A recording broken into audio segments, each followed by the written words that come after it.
మెదక్ జిల్లా ఏడుపాయల వనదుర్గా భవానీ దేవస్థానంలో అన్నదాన కార్యక్రమం నిర్వహించారు. మెదక్ అయ్యప్ప స్వామి భక్త సేవా సమాజం ఆధ్వర్యంలో 6,000 మంది భక్తులకు అన్నదానం చేశారు. గత 4 సంవత్సరాలుగా ఏడుపాయల్లో మాఘ అమావాస్య రోజున అన్నదానం చేస్తున్నట్లు గురుస్వామి రాజు పంతులు తెలిపారు. పితృదేవతలకు ప్రీతికరమైన రోజుగా భావించి మాఘ స్నానానికి వచ్చిన భక్తులకు అన్నదానం చేస్తామన్నారు. భక్తుల రద్దీని దృష్టిలో ఉంచుకొని అన్నప్రసాదం పంపిణీ కూడా పెంచుతామన్నారు. అందరూ తొందరపడేది దవకాం గత 4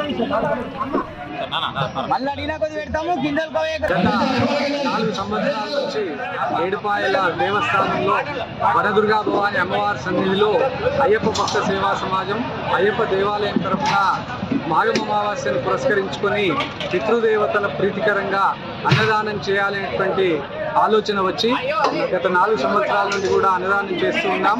గత సంవత్సరం 6.5 క్వింటల్ల అన్నదానం చేయడం జరిగింది. ఈ సంవత్సరం 10 క్వింటల్ల కంటే పైననే అన్నదానం చేయాలి అనేటువంటి సంకల్పంతో అన్నదాన ప్రభు అయినటువంటి ఆ యొక్క శబరిగిరి ఆశీస్సులు అందరికీ కూడా ఉండాలి, అందరి వంశాలు మంచి అభివృద్ధి చెందాలనేటువంటి కోరికతో ఈ యొక్క అయ్యప్ప భక్త సేవా సమాజం మెదక్ తరఫున అన్నదానాన్ని చేస్తూ ఉన్నాం. ఈ యొక్క కార్యక్రమానికి భక్తులు ఎంతో మంది వస్తు రూపేణ, ధన రూపేణ, శ్రమ రూపేణ అందరూ కూడా సహకరిస్తూ ఉన్నారు.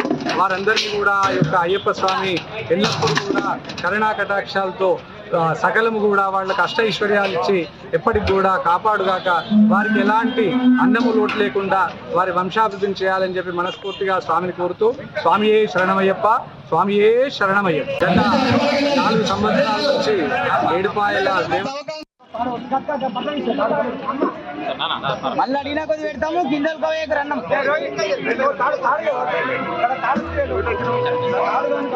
లైన్ రండి.